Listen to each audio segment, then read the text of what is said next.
بسم اللہ الرحمن الرحیم۔ السلام علیکم۔ درباری ٹی وی یوٹیوب چینل پر آپ سب کو خوش آمدید کہتے ہیں۔ میں زاروں کی طرح رو رہی تھی، میرے آنسو تھمنے کا نام نہیں لے رہے تھے، میری سسکیاں پورے کمرے میں گونج رہی تھی۔ میرا قصور کیا تھا؟ اپنی عزت بچانا اس درندہ صفت انسان سے جسے دیور کہتے ہیں۔ مجھے بچپن میں پڑھی ایک حدیث یاد آنے لگی۔ حدیث شریف میں آتا ہے کہ رسول اللہ صلی اللہ علیہ وآلہ وسلم نے صحابہ کرام رضی اللہ تعالیٰ عنہ سے فرمایا کہ اجنبی غیر محرم عورتوں کے پاس تنہائی میں جانے سے بچو۔ تو ایک انصاری صحابی نے عرض کیا کہ اے اللہ کے رسول، کیا یہ حکم دیور کے لیے بھی ہے؟ یعنی وہ تو گھر کا فرد ہی ہوتا ہے لیکن نامحرم بھی ہوتا ہے۔ تو رسول اللہ صلی اللہ علیہ وآلہ وسلم نے فرمایا، دیور تو موت ہے، یعنی دیور کا اپنی بھابھی کے پاس خلوت میں جانا موت کی طرح خطرناک اور نقصان دہ ہے۔ میرے بہتے آنسوں میں روانی آئی تھی، میں نے بھی ایسا ہی کیا تھا، خود کو بچانے کی بہت کوشش کی تھی، لیکن جو کچھ میرے ساتھ ہوا میں شاید زندگی بھر اس اذیت کو بھول نہ پاؤں۔ میرا نام فاریہ ہے، میں جب دلہن بن کر سسرال آئی تو میرا استقبال بہت اچھے سے کیا گیا تھا، لیکن جو بات مجھے بہت عجیب لگی وہ یہ تھی کہ شادی کی رات ہی میرے ساتھ ایک ایسا واقعہ رونما ہوا کہ مجھے ششدر سا کر گیا۔ ایک ایسی بات جو آج تک نہ میں نے کسی سے سنی تھی نہ دیکھی تھی۔ ہوا کچھ یوں، مجھے رخصتی کے بعد سب سے پہلے گھر لا کر لانچ میں بٹھا کر مٹھائی کھلانے کی رسم کی گئی۔ میرا چھوٹا دیور جب میرے ساتھ بیٹھا تو مجھے کچھ الجھن سی ہوئی تھی، کیونکہ وہ میرے بہت قریب ہو کر بیٹھا تھا۔ میں اس کی قربت سے نروس سی ہوئی تھی، کیونکہ سجاول میرے شوہر بھی مجھ سے کچھ فاصلہ رکھ کر بیٹھے ہوئے تھے، لیکن وہ تو بالکل میرے قریب تھا۔ اپنے ہاتھوں سے اس نے گلاب جامن میرے منہ کے قریب کیا، لیکن بس ذرا سی مٹھائی کھا کر میں پیچھے ہٹ گئی۔ مجھے حیرت یہ ہوئی کہ باقی کی مٹھائی میرے شوہر کو کھلانے کی بجائے وہ خود کھا گیا تھا، حالانکہ سب میری جھوٹی مٹھائی میرے شوہر کو ہی کھلا رہے تھے۔ پھر میری نند مجھے میرے کمرے میں لے گئی۔ میرا کمرہ بہت خوبصورتی سے سجایا گیا تھا، گلابوں کی خوشبو سے میں اندر تک مسرور سی ہو گئی تھی، دل کے ارمان امنگیں بھی آب و تاب سے جاگی ہوئی تھی۔ سجاول کی میں نے تصویر دیکھی تھی، وہ بے حد ہینڈسم نوجوان تھا۔ میری آج تک اس سے بات چیت نہیں ہوئی تھی، اس لیے میں کچھ نروس سی تھی کہ نہ جانے کس مزاج کا ہوگا۔ میری نند کہنے لگی اب وہ بھی اپنے گھر جا رہی ہے۔ یہ کہہ کر وہ میرے کمرے سے چلی گئی۔ کافی دیر بعد دوبارہ جب کمرے کا دروازہ کھلا تو میرا دل زور زور سے دھڑکنے لگا تھا۔ ایک فطری سی گھبراہٹ تھی جو مجھ پر طاری ہونے لگی تھی۔ سجاول میرے پاس آ کر بیٹھے، لیکن میری اتنی بھی ہمت نہ ہو سکی نظریں اٹھا کر انہیں دیکھ سکوں۔ وہ میری تعریف کرنے لگے، پھر کہنے لگے سب مہمانوں کو بھیجنے میں انہیں اتنا وقت لگ گیا تھا۔ اپنی جیب سے رہنمائی کی انگوٹھی نکال کر ابھی انہوں نے پہنانے کے لیے میرا ہاتھ تھاما ہی تھا کہ کمرے کے دروازے پر دستک سی ہونے لگی۔ مجھے حیرت سی ہوئی تھی، اس وقت کون ہو سکتا تھا، کیونکہ ساس سسر میرے تھے نہیں، دو نندیں تھیں، وہ بھی شادی شدہ تھی اور اپنے گھر جا چکی تھی، بس ایک چھوٹا دیور تھا، اور وہ بھلا اس وقت کیوں میرے کمرے کا دروازہ کھٹکھٹائے گا؟ میرے شوہر نے انگوٹھی مجھے جلدی سے پہنائی، حالانکہ مجھے لگا تھا انگوٹھی پہناتے ہوئے وہ کچھ پیار بڑے وعدے مجھ سے کریں گے کہ فاریہ تم یہ کبھی بھی اپنے ہاتھ سے مت اتارنا، میں نے بہت محبت سے تمہارے لیے لی ہے۔ لیکن پہلی ملاقات ہی رومانٹک سی ہو گئی تھی۔ سجاول بیڈ سے اٹھ کر دروازہ کھولنے لگے، سامنے میرا دیور ہی کھڑا تھا۔ جو بات وہ میرے شوہر سے اس وقت کہہ رہا تھا میں سن کر حیرت زدہ سی رہ گئی تھی۔ کہنے لگا مجھے آپ کے واش روم میں جانا ہے، میں جاؤں بھائی؟ اس کی اس اجازت پر میں متعجب سی ہو کر رہ گئی تھی۔ کیسا جاہلانہ سا سوال تھا۔ گھر میں اور بھی کمرے تھے اور کمروں میں واش روم بھی ہوں گے، بھلا یہ تک تھی کہ شادی کی رات بھائی کے واش روم میں جانے کے لیے دروازہ بجایا جائے گا؟ اپنے دیور کی عقل پر مجھے جو افسوس ہوتا وہ کم تھا، لیکن جو کچھ میرے شوہر نے کہا میرے لیے وہ بھی انوکھا جواب تھا۔ مجھے لگا وہ اپنے بھائی کی اس بیہودہ حرکت پر اسے ڈانٹ دیں گے، سخت باتیں سنائیں گے، لیکن وہ تو اسے اندر آنے کے لیے راستہ دینے لگے۔ میرا دیور مجھے مسکراتا ہوا دیکھ کر میرے واش روم میں گھس گیا۔ آدھے گھنٹے بعد نہا دھو کر نکل کر کمرے سے باہر چلا گیا۔ شادی کی پہلی رات ہی میرا موڈ سخت خراب ہوا تھا، لیکن میں ایک دن کی دلہن تھی، اس لیے سجاول سے سوال نہ کر سکی۔ مجھے اس کے بعد نہ تو شوہر کی تعریف اچھی لگ رہی تھی، نہ ہی محبت بڑی باتیں۔ میرا دماغ تو اس بےتکی سی بات پر اٹک سا گیا تھا کہ یہ کیا بےہودہ حرکت تھی. کیا اب وہ روز رات کو نہانے کے لیے میرے کمرے میں آیا کرے گا؟ یہ سوچ کہ نئی نویلی دلہن کے لیے کس قدر الجھن میں ڈالنے والی ہوتی ہے. لیکن جو کچھ میرے ساتھ ہونے والا تھا وہ اس بات سے بہت بڑھ کر تھا. میں تو یہ سوچ کر سسرال آئی تھی کہ میرے سسرال میں ساس نند جیسی کوئی مخلوق نہیں ہے، اس لیے میں اپنے گھر پر راج کروں گی. بس ایک چھوٹا دیور ہے، وہ بولا مجھے کیا کہہ سکتا ہے. دن کا گیا رات کو کھانا ہی کھائے گا، پھر وہ اپنے کمرے میں. لیکن وہ دیور نہیں، ایک آفت کی پرکالا تھا، فتنہ پردار تھا. میں ذہنی انتشار کا شکار ہی رہی تھی، اور صبح بھی اسی کے شور سے میری آنکھ کھلی تھی. باہر ایک ہنگامہ برپا تھا. میری آنکھ کھلی تو میرا شوہر سجاول بیڈ پر موجود نہیں تھا. کمرے کے باہر مجھے یوں لگا جیسے لڑنے کی آوازیں آ رہی ہوں. میں پریشان ہو کر اٹھ بیٹھی. جب کمرے کے دروازے کے پاس آئی تو آوازیں صاف سنائی دینے لگیں. میرا شوہر میرے دیور سے اس بات کو لے کر جھگڑ رہا تھا کہ آپ تو کہتے تھے کہ میری بیوی آئے گی تو صبح اٹھ کر ناشتہ بنا کر دے گی. اب آپ کی بیوی آ چکی ہے تو اسے جگا کر کہیں کہ ناشتہ بنا کر دے. دیور کے منہ سے یہ بات اور اس کے جاہلانہ انداز پر میری رگوں میں خون ابلنے لگا تھا. کیسا بدتمیز شخص تھا. اس کی عمر بھی کوئی زیادہ نہ تھی، بمشکل 18-19 سال کا ہوگا. کالج میں پڑھتا تھا ابھی. میرا میاں اسے سمجھانے کی کوشش کر رہا تھا کہ ابھی نئی دلہن ہے، اس لیے صبح تمہارے لیے ناشتہ نہیں بنا سکتی. کچھ دن بعد تو اس نے سارے کام کرنے ہیں، لیکن وہ مان نہیں رہا تھا. مجھے اس پر اتنا غصہ تھا کہ دل چاہا باہر جا کر اس کے منہ پر تھپڑ رسید کر دوں. میں کیا اس کی ملازمت کے لیے یہاں آئی تھی؟ جس انداز سے بات کر رہا تھا. کچھ ہی دیر میں میری نندیں آ گئیں تو بات آئی گئی ہوگی. میری شادی کو ابھی 2 دن ہی گزرے تھے جب سجاول نے مجھ سے کچن سنبھالنے کا کہہ دیا. مجھے شاید یہ بات پہلے اتنی بری نہ لگتی جتنی اس وقت لگ رہی تھی. وجہ یہ تھی کہ یہ بات سجاول نے میرے اس دیور کی وجہ سے کہی تھی.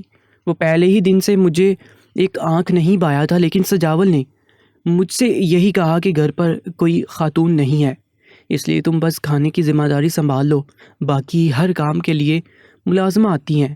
میں شروع میں ہی اپنا امپریشن سجاول پر غلط نہیں ڈال سکتی تھی، اس لیے اس کی بات مان لی. یاسر میرے دیور کا نام تھا، جس نے تو اب ایک تماشا ہی بنا لیا تھا. ایک وہ رات کو میرے واش روم میں گھس جاتا، 1 گھنٹے بعد نہا کر باہر آتا، اور واش روم سے باہر آتے ہی مجھے عجیب سی نظروں سے دیکھتے ہوئے کمرے سے باہر نکل جاتا، جیسے پتہ نہیں میرا کون سا راز اسے پتہ لگ گیا ہے یا میری کون سی پوشیدہ بات کو جان گیا ہے.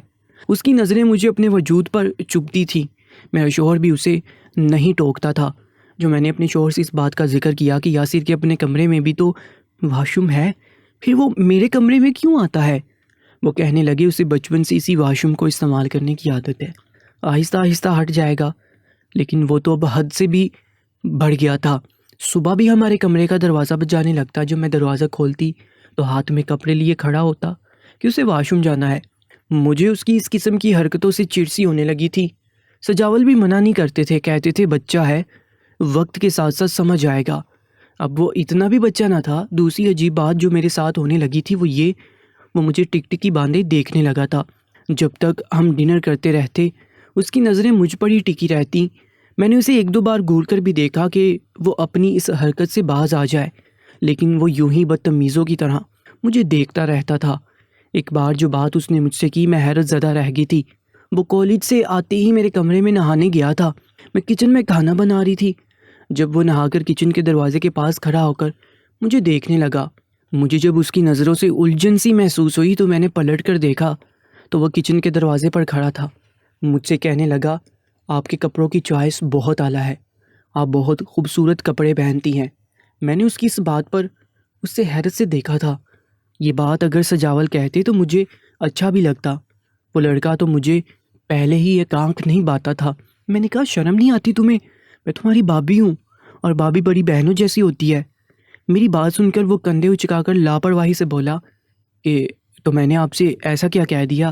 یہی تو کہا ہے آپ کی چوائس کپڑوں کے معاملے میں بہت اچھی ہے. اس میں بے شرمی والی کون سی بات ہے؟ یہ بات تو میں اپنی بڑی بہن سے بھی کہتا ہوں. میں نے کہا شکل سے تم بے وقوف نہیں لگتے، اچھے خاصے سمجھدار ہو.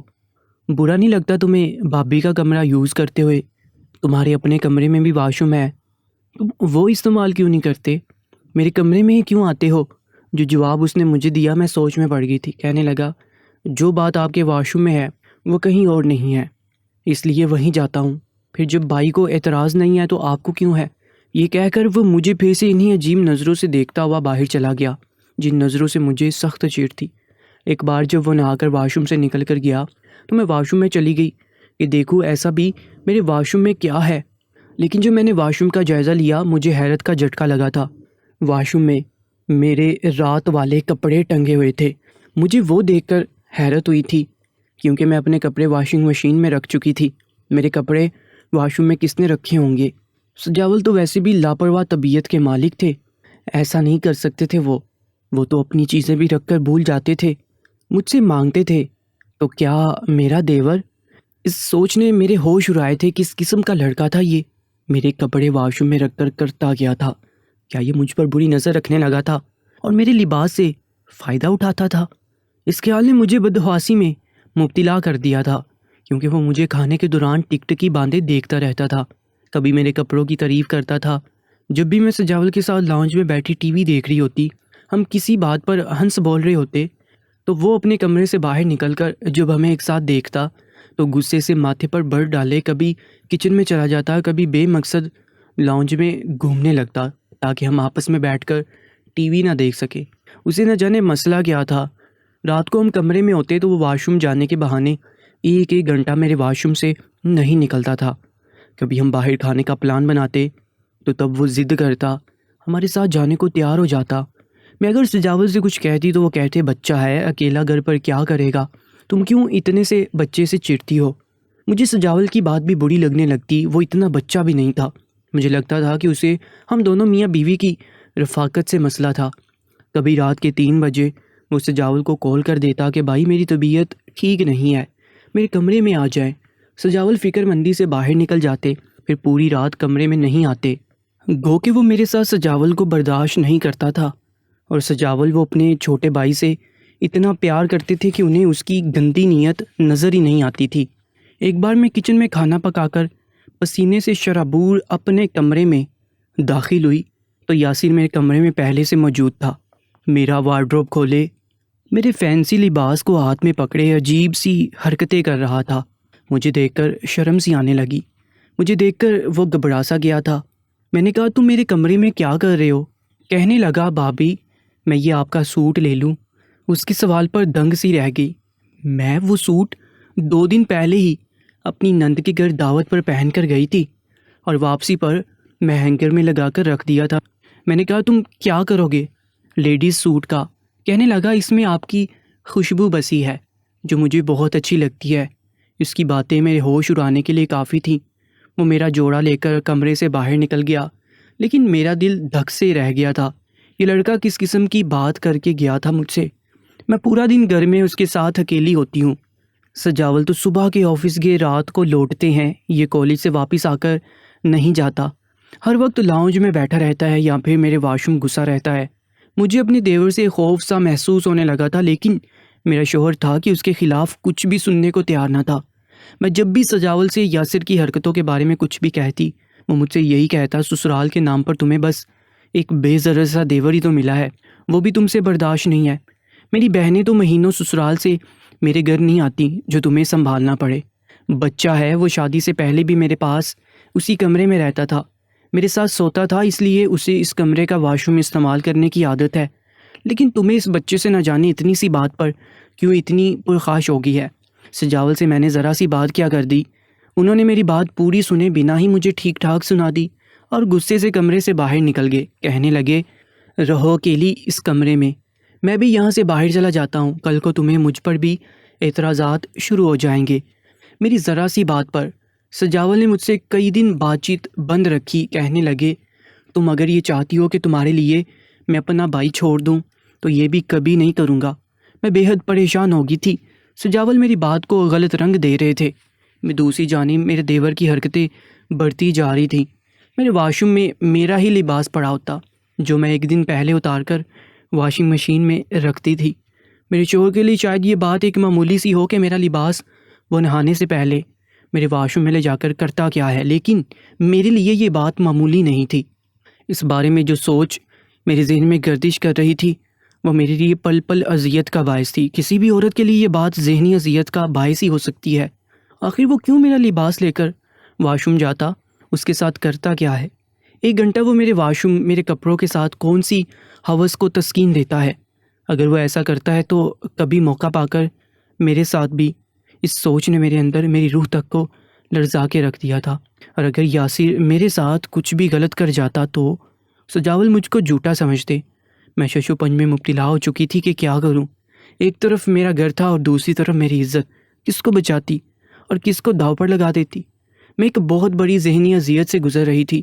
جتنی دیر سجاول گھر نہ آ جاتے میں اپنے کمرے میں بند رہنے لگی تھی۔ مجھے اس 18 سالہ شخص سے ڈر لگنے لگا تھا، خوف محسوس ہونے لگا تھا۔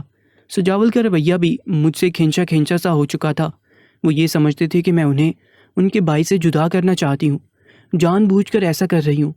اس لیے وہ میرے ساتھ وقت نہیں گزارتے تھے، کمرے میں دیر سے آنے لگے تھے، مجھ سے زیادہ بات نہیں کرتے تھے۔ نہ جانے میرا دیور کیا چاہتا تھا۔ اب بھی وہ رات کو میرے ہی کمرے میں جا کر نہاتا تھا۔ جو باہر آتا تو بڑا حشاش بشاش ہوتا، جیسے اسے واش روم میں کون سا تسکین کا سامان مل گیا ہو۔ وہ جیسے ہی کمرے سے باہر نکلتا میں واش روم میں جاتی تو میرا جوڑا وہاں لٹکا ہوا ہوتا جو میں نے رات کو بدلا ہوتا تھا۔ اب بھی اس لباس سے میرے پسینے کی بو آ رہی ہوتی تھی۔ میں نے اب یہ کیا کہ اپنے کپڑے روز دھونے شروع کر دیے، کیونکہ وہ میرے ڈھکے لباس نہیں لیتا تھا، ہمیشہ میرا ایک دن پرانا لباس لیتا تھا۔ جب سے میں نے اپنے کپڑے دھونے شروع کر دیے تھے وہ مجھے قہر بڑی نظروں سے دیکھنے لگا تھا، جیسے پتہ نہیں اپنی نظروں سے ہی مجھے مار ڈالے گا، کیونکہ میں نے اس کی گھٹیا تسکین کا سامان ختم کر دیا تھا۔ اس لیے اس کی بے چینی عروج پر تھی، لیکن میں پرسکون تھی۔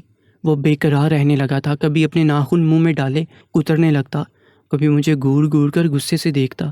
جب تک وہ کالج میں ہوتا میں بہت پرسکون جلد از جلد اپنے کام نمٹا لیتی۔ جیسے ہی وہ گھر لوٹتا میں فٹافٹ سے کمرے میں بند ہو جاتی۔ جب سجاول آتے تب بھی میں کمرے سے باہر آتی تھی، لیکن آج تو یاسین نے حد ہی کرتی تھی۔ میں رات کو کچن میں برتن دھو رہی تھی جب وہ کچن میں آ گیا۔ پھر اس نے جو حرکت میرے ساتھ کی، میرا بے اختیار اس پر ہاتھ اٹھ گیا، لیکن عین اسی وقت سجاول وہاں آ گئے اور مجھے ہی غصے سے دیکھنے لگے۔ یاسین نے جب اپنے عقب میں اپنے بھائی کو دیکھا تو آنسو بہانے لگا، کہنے لگا، بھائی میں آپ سے کہتا تھا نا کہ یہ مجھ سے نفرت کرتی ہیں، آپ کے پیچھے سے مجھ پر ہاتھ اٹھاتی ہیں اور آپ کے سامنے خود مظلوم بن کر میرے بارے میں نہ جانے کیا ناب شناب بولتی رہتی ہیں۔ آج آپ نے دیکھ لیا نا کہ یہ میرے ساتھ کیا کرتی ہیں۔ وہ ایک پل میں یوں بدلا تھا کہ میں اس کے رنگ ڈنگ دیکھ کر حیران ہوئی تھی۔ میں نے کہا، سجاول یہ آپ کے سامنے ڈرامہ کر رہا ہے، ابھی یہ میرے ساتھ بدتمیزی کر رہا تھا۔ یہ بات ابھی میرے منہ سے ادا ہی ہوئی تھی کہ ایک تھپڑ سجاول نے میرے منہ پر مارا تھا۔ کہنے لگے، خبردار، جو میرے معصوم بھائی پر غلط الزام بھی لگانے کی کوشش بھی کی تو دفع ہو جاؤ میرے گھر سے، تمہیں طلاق تمہارے گھر بھجوا دوں گا۔ سجاول کی بات نے تو میرے پیروں تلے زمین ہی نکال دی تھی۔ سجاول میرے دیور کو لیے اندر اس کے کمرے میں چلا گیا اور میں کسی ہارے ہوئے کھلاڑی کی طرح وہاں کھڑی تھی۔ میرا دایاں رخسار ابھی بھی تھپڑ کی وجہ سے دہک رہا تھا، لیکن میری آنکھوں میں آنسو نہیں تھے۔ میں اپنے کمرے میں آ گئی۔ میں نے سوچ لیا کہ اب سجاول کی منت نہیں کروں گی، اسے اگر مجھ پر بھروسہ ہی نہیں ہے تو میرا یہاں رہنے کا کیا مقصد رہ جاتا ہے۔ اس لیے میں صبح اپنے گھر چلی گئی۔ میرے دیور نے کچن میں آتے ہی مجھ سے کہا تھا کہ اگر میں نے اسے اپنا پہنا ہوا جوڑا نہ دیا تو وہ میرا گھر برباد۔ اس کی یہ بات سن کر ہی میرا بے اختیار ہاتھ اس پر اٹھ گیا تھا۔ میں اپنے والدین کے گھر چلی، ساری سچائی اپنے والدین کو بتا دی۔ میں نے کہا کہ مجھے خلا چاہیے، میں اس گھر میں رہنا ہی نہیں چاہتی، لیکن میری قسمت میں کچھ اور ہی منظور تھا۔ میں امید سے ہو گئی تھی، یہ خبر اگر مجھے چند دن پہلے ملتی تو شاید مجھے خوشی بھی ہوتی۔ اس وقت میں یہ سن کر رونے لگی تھی۔ 1 ماہ خاموشی سے گزر گیا۔ اس کے بعد ایک دن میری نند آئی اور کہنے لگی کہ میں کل ہی میکے گئی تو مجھے سجاول نے کہا تم ناراض ہو کر یہاں اپنے میکے آ گئی ہو۔ میں نے تعصب سے اسے دیکھ کر کہا تمہارے بھائی نے وجہ نہیں بتائی تمہیں؟ میری بات پر وہ کہنے لگی وجہ بھی بتائی ہے، لیکن یقین جانو فاریہ، اول بات سے وہ بھی واقف نہیں تھا، بس میں جانتی تھی۔ تمہاری شادی کے فوری بعد میرے شوہر کا ٹرانسفر دوسرے شہر ہو گیا تھا، اس لیے تم سے کبھی اس معاملے میں کھل کر بات ہی نہیں ہو سکی۔ اصل میں یاسر 10 برس کا تھا جب ہمارے والدین کی حادثاتی موت پر یاسر اپنا ذہنی توازن کھو بیٹھا تھا۔ کیونکہ سب سے چھوٹا تھا، اس لیے میری ماں کے وہ کپڑے جو اتار کر بدل کر ابا کے ساتھ گئی تھی وہ حادثے کا شکار ہو گئی۔ یاسر ان کے دھونے والے کپڑے سینے سے لگائے روتا رہتا تھا، ان کپڑوں کی بو سونگھتا رہتا تھا اسے اتنا گہرا صدمہ ملا تھا کہ وہ امی کا پورا دھونے والا جوڑا ہر وقت اپنے پاس رکھتا، اسے سونگتا رہتا۔ اسے نہ جانے ایسے بدبودار کپڑوں سے کیا تسکین ملتی تھی۔ چند ماہ بعد جب اس نے اپنی عادت نہیں بدلی تو میں نے وہ کپڑے کسی فقیر کو دے دیے، لیکن جب یاسر کو پتہ چلا تو اس نے تو ایک بات پر تماشا سا لگا دیا تھا۔ پھر وہ میرے اور میری چھوٹی کے دھونے والے کپڑے اپنے پاس رکھنے لگا، نہانے سے پہلے ہمارے کپڑے پہننے لگتا۔ اسے یہ عادت سی ہو گئی تھی کہ اسے پرانے کپڑوں سے ویسے ہی بو آتی تھی۔ اسے لگتا تھا کہ امی ابھی زندہ ہے، اس لیے اسے کپڑوں سے بو آ رہی ہے۔ اس کی ایسی عادت سے ہم تنگ آ چکے ہیں، لیکن ہماری شادیوں کے بعد سے وہ بالکل ٹھیک ہو گیا تھا۔ مجھے نہیں پتا تھا کہ وہ تمہارے ساتھ بھی یہ سب کرے گا، لیکن میں نے سجاول کو بھی سمجھایا ہے اور یاسر کو میں اپنے ساتھ لے جا رہی ہوں تاکہ اس کا ذہنی علاج کروا سکوں۔ میری نند نے میرا گھر برباد ہونے سے بچا لیا تھا۔ دوستو، آج کی سچی کہانی کے بارے میں اپنی قیمتی رائے سے ضرور آگاہ کیجیے گا، اور ایسی ہی کہانیوں کے لیے ہمارے YouTube چینل کو سبسکرائب کر لیجیے گا۔ اپنا بہت زیادہ خیال رکھیں۔ اللہ نگہبان۔